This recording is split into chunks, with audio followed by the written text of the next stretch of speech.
Okay बेटा, हम लोग पहुंचे लेजर चैप्टर पे। ये हमारे टीएस गरेवाल का क्वेश्चन नंबर 1 है। ये आप लोग सम्स वाले पेजेस में लिखोगे। अभी आप कुछ भी नहीं लिखोगे, अभी सिर्फ मेरी तरफ सुनोगे, पूरा क्वेश्चन आंसर समझोगे, मेरा एक्सप्लेनेशन पूरा कंप्लीट हो जाए उसके बाद आप लोग लिखोगे। ये हमारा टीएस गरेवाल का क्वेश्चन नंबर 1 है। यहाँ पे लिखा हुआ है on 1 April 2021 Gopal started business with capital ₹50,000. He made the following transactions during the month of April. ये ओनर का नाम है गोपाल और ये मंथ है अप्रैल 2021। तो हमारा पहला स्टेप होता है जर्नल एंट्रीज। ये हमारा पहला स्टेप जर्नल एंट्रीज। आंसर लिखा हुआ है, answer 1 step 1 journal of Gopal for the month of April 2021। Date particulars LF debit rupees credit rupees. अब ये अप्रैल मैंने ऊपर ही लिख के रखा है, जैसे बार बार अप्रैल नहीं लिखना पड़े। फर्स्ट डेट पे मैंने सिर्फ पहली एंट्री लिख के रखी है, बाकी सारी एंट्रीज अभी मैं लिखूंगा आपके सामने। तो फर्स्ट डेट पे ओनर जो है गोपाल वो कैश लेके आया, तो कैश कम्स इन, कैश अकाउंट होगा डेबिट। तो कैश ओनर कैश लेके आया, कैश अकाउंट होगा डेबिट और ओनर का अकाउंट मतलब कैपिटल अकाउंट होगा क्रेडिट। ये पहली एंट्री हो गई हमारी। अब नेक्स्ट इसके बाद थर्ड डेट दिया हुआ है क्वेश्चन में। थर्ड डेट पे लिखा हुआ है परचेज गुड्स फ्रॉम रीटा 20,000। ये अमाउंट अगर आपको नहीं दिख रही है तो ये 20,000 है। अब आपको मालूम है परचेज हमारा एक्सपेंस है, परचेज हमेशा डेबिट होता है। परचेज हमारा एक्सपेंस है, परचेज डेबिट होता है। और Rita is the giver, credit the giver. तो आप ऐसा भी बोल सकते हो Rita is the giver, credit the giver. आप ऐसा भी बोल सकते हो कि रीटा हमारी एक लायबिलिटी है, लायबिलिटी बढ़ेगी तो लायबिलिटी क्रेडिट होगी, लायबिलिटीज का क्रेडिट साइड पे प्लस होता है। तो third date purchase account debit to Rita account amount 20,000। Third date amount 20,000। मैं डेट और अमाउंट पहले लिख लेता हूं, हमेशा डेट और अमाउंट मैं पहले लिख लेता हूं। अब परचेज हमारा एक्सपेंस है तो परचेज हो जाएगा डेबिट और Rita is the giver, credit the giver. तो रीटा अकाउंट हो जाएगा क्रेडिट, परचेज टू रीटा। आगे नरेशन लिखेंगे, being goods purchased from Rita. ठीक है, तो ये मैं थोड़ा स्पीडी वे में कर दूंगा क्योंकि जर्नल एंट्री हमने बहुत बार किया है, तो ये थोड़ा मैं फास्ट वे में लिख दूंगा, समझा दूंगा। फिर लेजर एंड पोस्टिंग पे आएंगे हम लोग।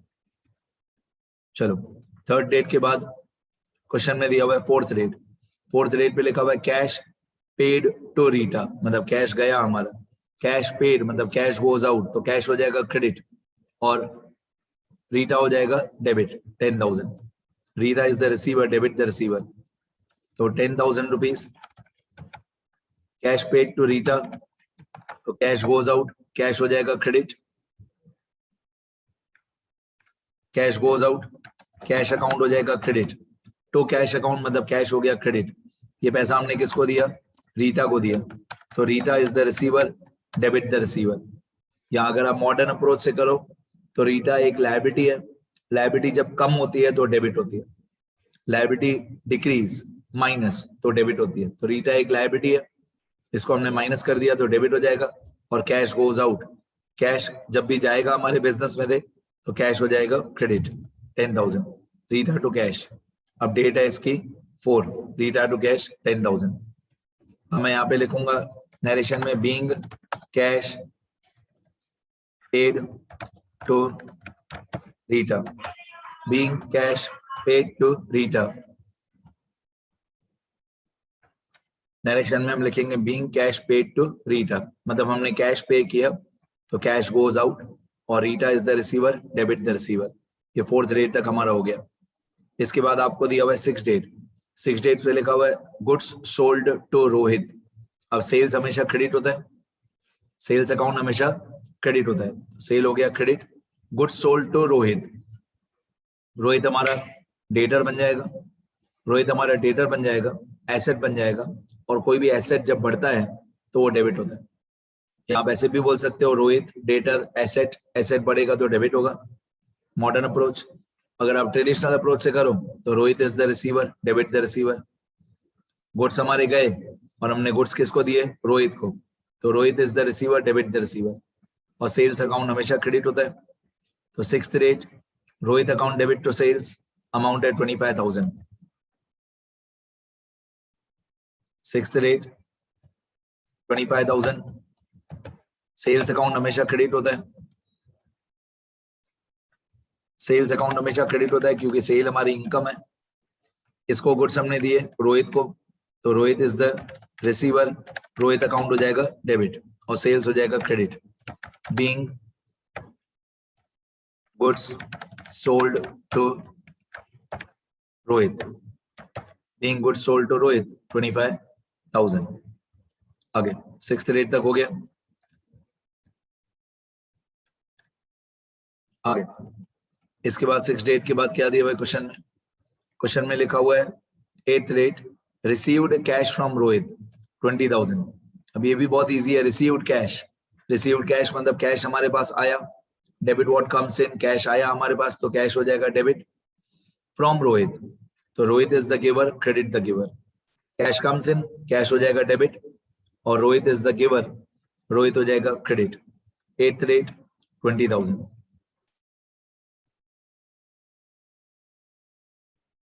तो ये हमारा एट्थ रेट, अमाउंट 20,000।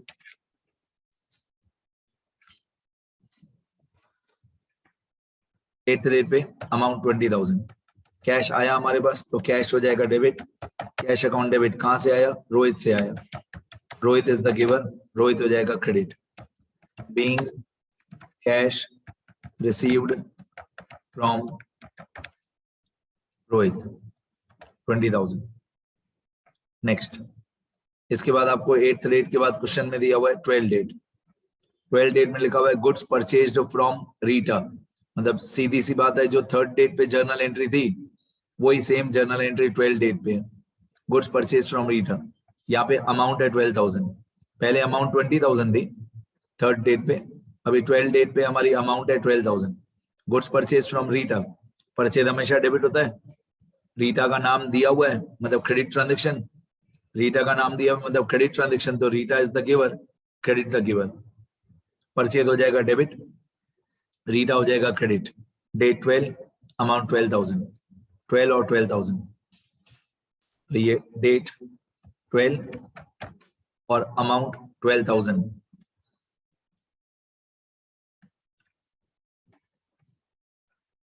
डेट 12 और अमाउंट 12,000, हमने परचेज किए गुड्स तो परचेज हो जाएगा डेबिट, और कहां से परचेज किए? रीटा से, तो रीटा अकाउंट हो जाएगा credit. Being goods purchased from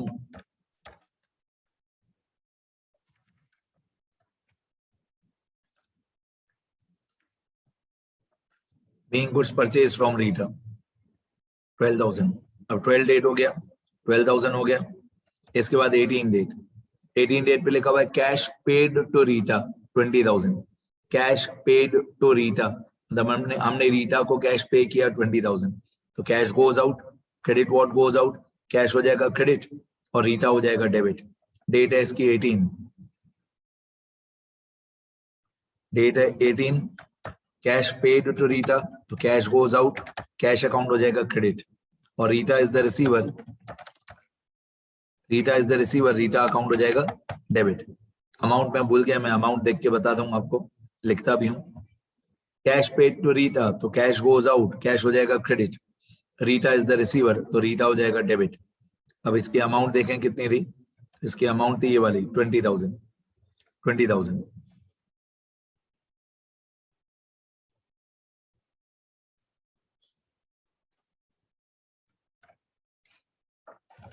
20,000।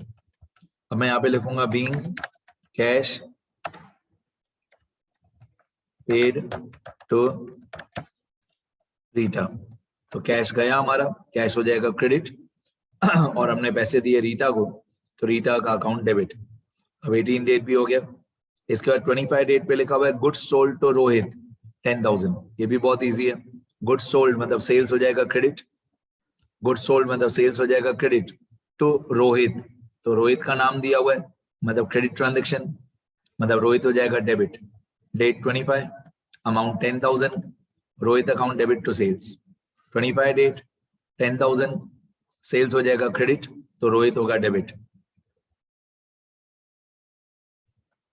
25 date और अमाउंट 10,000।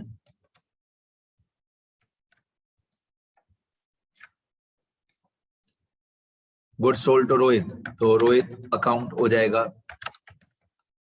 डेबिट और सेल्स हो जाएगा credit. Being goods sold to Rohit, हमने रोहित को गुड्स बेचे 10,000 रुपीज के। अब 25 डेट के बाद क्वेश्चन में दिया हुआ है 30 डेट, ये भी बहुत इजी है। Received cash from Rohit 6,000। Received cash मतलब कैश कम्स इन, तो कैश हो जाएगा डेबिट, रोहित अकाउंट हो जाएगा credit. Rohit is the giver, credit the giver. तो 30 date cash to Rohit amount 6,000। 30 date 6,000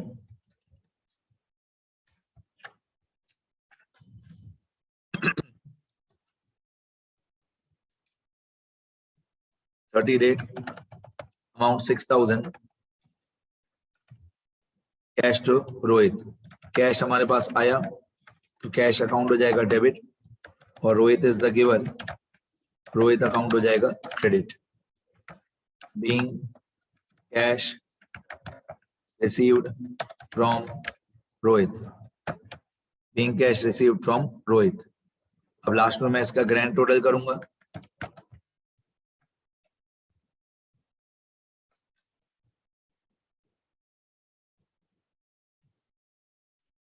पहले डेबिट का टोटल करते हैं।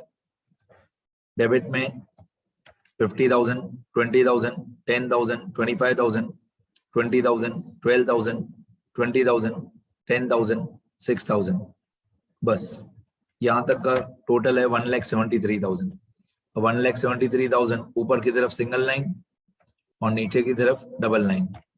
1,73,000 यही डेबिट का टोटल होना चाहिए, यही क्रेडिट का टोटल होना चाहिए। ये हमारी जर्नल एंट्रीज खत्म हो गई। इसके बाद हम लोग स्टेप 2 स्टार्ट करेंगे। स्टेप 2 का नाम है ledger and posting. Journal entries complete हो गई हमारी। अभी हम स्टेप 2 स्टार्ट करेंगे, लेजर एंड पोस्टिंग। अब लेजर एंड पोस्टिंग जैसे जैसे मैं करते जाऊंगा साथ साथ में मैं आपको रूल्स बताते जाऊंगा। मेरे साथ रहना, ध्यान देना।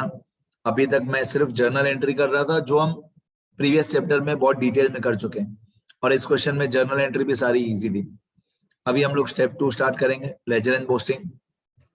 तो मैं यहाँ पे आपको लेजर एंड पोस्टिंग के थोड़े बहुत रूल्स यहाँ पे साथ साथ में मैं लिखते जाऊंगा, ठीक है। यहाँ पे मैं साथ में लिखते जाऊंगा rules of ledger and posting. अब रूल्स क्या है? सबसे पहला रूल ये कि आप लोग जब अपनी सप्लीमेंट्री में, आंसर शीट में, नोटबुक में जब भी आप लेजर बनाओगे, जब भी सारे अकाउंट्स ड्रॉ करोगे तो मैक्सिमम एक पेज पे 3 अकाउंट, या एक पेज पे 2 अकाउंट, या एक पेज पे 3 अकाउंट, 3 से ज्यादा नहीं, ठीक है। Draw maximum 3 accounts on 1 page. Maximum एक पेज पे 3 अकाउंट, या 2 या 3, ठीक है। दूसरा रूल, नो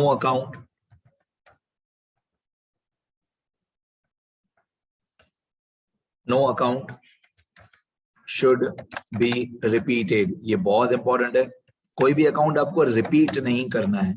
मैं समझाता हूँ ये मैंने क्या लिखा है। No account should be repeated का मतलब क्या है? जैसे ये हमारी जर्नल एंट्री है, ठीक है। 1 डेट में भी कैश है, ओके। फिर 4 डेट में भी कैश है, ओके। 8th डेट में भी कैश है, सही। 18 डेट में भी कैश है 4 बार। 30 डेट में भी कैश है, टोटल 5 बार, ठीक है। अब 5 अलग अलग जर्नल एंट्री में कैश अकाउंट है, कहीं कहीं पे डेबिट हुआ, कहीं कहीं पे क्रेडिट हुआ। तो हम लोग क्या करेंगे, हम लोग जब कैश अकाउंट बनाएंगे तो कैश अकाउंट सिर्फ एक बार ही बनाएंगे। कैश अकाउंट हम लोग एक बार ही बनाएंगे, चाहे ये कितनी भी जर्नल एंट्रीज में हो, कितनी भी जर्नल एंट्रीज में कैश अकाउंट हो, हम कैश अकाउंट एक बार ही बनाएंगे। ये हमारा स्टेप 2 लेजर एंड पोस्टिंग। अब मैं यहाँ पे जानबूझ के नंबर लिखता हूँ 1। ये 1 नंबर आपको एग्जाम में नहीं लिखना है, सिर्फ आपके नॉलेज के लिए। ये नंबर 1 मतलब जितने भी अलग अलग अकाउंट्स होंगे मैं उनका नंबर लिखते जाऊंगा 1 2 3 4 5, ओके। अब जिस पॉइंट पे मैं था, कैश अकाउंट अगर मैंने एक बार लेजर के अंदर कैश अकाउंट ड्रॉ कर दिया, 8 कॉलम बना दिए, date particular JF amount, date particular JF amount. अब कैश अकाउंट की जितनी भी जर्नल एंट्रीज हैं जो कैश अकाउंट से रिलेटेड हैं, वो सारी जर्नल एंट्रीज की पोस्टिंग इसी कैश अकाउंट में होगी। मतलब ऐसा नहीं है कि जर्नल एंट्री में 5 बार कैश अकाउंट है तो आप 5 अलग अलग कैश अकाउंट बनाओगे, ऐसा नहीं। एक अकाउंट एक बार, एक अकाउंट एक बार। वही मैंने ऊपर लिखा है, no account should be repeated. कोई भी अकाउंट रिपीट नहीं होना चाहिए। कैश अकाउंट एक बार बन गया तो एक बार ही बनेगा। ये सेकंड नंबर अकाउंट हमारा, ये सेकंड नंबर हमारा अकाउंट, ठीक है। फिर ये थर्ड नंबर अकाउंट। कहने का मतलब है जितने भी मैंने 15-20 अकाउंट बनाए हैं, कोई भी अकाउंट रिपीट नहीं होगा। कैश अकाउंट एक बार है तो एक बार ही बनेगा, ठीक है। क्लियर यहां तक?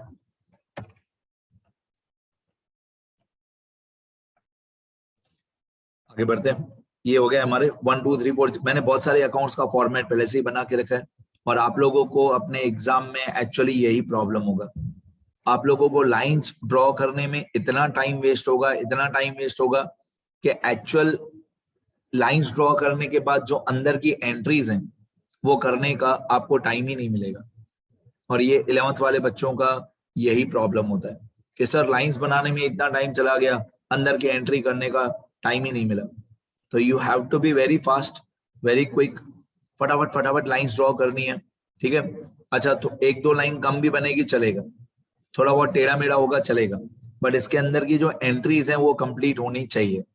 अब मैं पहली एंट्री की पोस्टिंग करके दिखाता हूँ। मैंने थियरी वाले लेक्चर्स में बताया है, रूल्स वाले लेक्चर्स में कि पोस्टिंग कैसे करते हैं। अब यहाँ पे मैं एक एक करके पोस्टिंग शुरू करूंगा। जैसे यहाँ पे cash account debit to capital account है, ठीक है। तो कैश हो जाएगा डेबिट 50,000, कैपिटल हो जाएगा क्रेडिट 50,000। मैं 2 अकाउंट बनाऊंगा, एक कैश अकाउंट बनाऊंगा, एक कैपिटल अकाउंट बनाऊंगा। कैश अकाउंट में डेबिट साइड पे लिखूंगा 50,000, कैपिटल अकाउंट में क्रेडिट साइड पे लिखूंगा 50,000। सुनते रहना, सुनते रहना। ये हमारा लेजर, पहला कैश अकाउंट, ठीक है। ये सेकंड नंबर हमारा कैपिटल अकाउंट। यहाँ पे मैं लिखूंगा capital account, right. Cash account और कैपिटल अकाउंट मैंने बनाया। अब कैश अकाउंट में मैं डेबिट साइड पे लिखूंगा 50,000 कैश। ये ऊपर कैश अकाउंट है, तो कैश अकाउंट में मैं डेबिट साइड पे लिखूंगा 50,000। पहले अमाउंट लिखोगे, जिंदगी में गलती नहीं होगी। पहले अमाउंट, तो कैश अकाउंट में डेबिट साइड पे 50,000, कैपिटल अकाउंट में क्रेडिट साइड पे 50,000, ठीक है। कैश अकाउंट में डेबिट साइड पे 50,000, कैपिटल अकाउंट में क्रेडिट साइड पे 50,000। बाकी सब गलत लिखो चलेगा, मार्क्स मिलेंगे। अमाउंट परफेक्ट होनी चाहिए। कोई भी टीचर, कोई भी प्रोफेसर आपके सिर्फ और सिर्फ अमाउंट से ही चेक करेंगे। अमाउंट परफेक्ट होनी चाहिए। बाकी पर्टिकुलर्स, डेट आपने गलत लिख दिया, वो एक बार प्रोफेसर चला भी लेगा। अमाउंट परफेक्ट होनी चाहिए। तो कैश अकाउंट में हमने डेबिट किया, कैश अकाउंट में हमने डेबिट किया 50,000, और कैपिटल अकाउंट में हमने क्रेडिट किया, कैपिटल अकाउंट में 50,000। अब बहुत सारी दूसरी बातें हैं, बहुत सारी दूसरी भी बातें हैं। ये समझो, डेट 1, यहाँ पे मैंने डेट लिखा 1, और यहाँ पे भी मैं लिख दूंगा डेट 1। दोनों जगह पे मैंने डेट 1 लिख दिया, ठीक है। अब कैश में मैं लिखूंगा टू कैपिटल, आमने सामने नाम। कैश में मैं लिखूंगा टू कैपिटल, कैपिटल में मैं लिखूंगा बाय कैश। कैश में मैं लिखूंगा टू कैपिटल अकाउंट, और कैपिटल में मैं लिखूंगा by cash account, by cash account. Date के कॉलम में मैं लिखूंगा अप्रैल 2021, क्योंकि क्वेश्चन में लिखा हुआ था अप्रैल 2021। तो डेट के कॉलम में मैं दोनों साइड पे लिखूंगा अप्रैल 2021। अब ये मेरी पोस्टिंग कंप्लीट हो गई। तो मैंने कैश अकाउंट में थोड़ा सा जूम आउट करके दिखाता हूँ आपको। ये थोड़ा मैं जूम आउट कर देता हूँ, अब आपको क्लियरली दिखेगा कि मैंने कैश अकाउंट में डेबिट साइड पे 50,000 लिखा है, कैपिटल अकाउंट में क्रेडिट साइड पे 50,000 लिखा है। फिर पर्टिकुलर्स में उल्टा नाम, पर्टिकुलर्स में कैश में लिखने का कैपिटल, और कैपिटल में लिखेंगे कैश। डेबिट साइड पे सब जगह पे आगे टू आता है, डेबिट साइड पे सब जगह पे आगे क्या आता है, टू, कोई भी अकाउंट हो। और क्रेडिट साइड पे सब जगह पे क्या आता है आगे, बाय। तो कोई भी अकाउंट हो, डेबिट साइड पे टू आता है, क्रेडिट साइड पे बाय आता है। ठीक है, तो ये हो गया हमारा पहली एंट्री का पोस्टिंग। ऐसे मैं धीरे धीरे और आगे बताते जाऊंगा।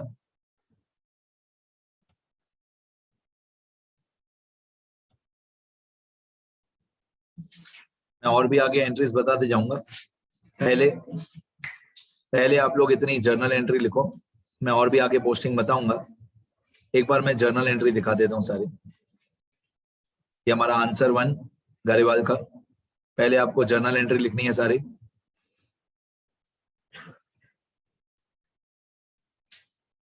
धीरे धीरे सारी पोस्टिंग भी बताऊंगा।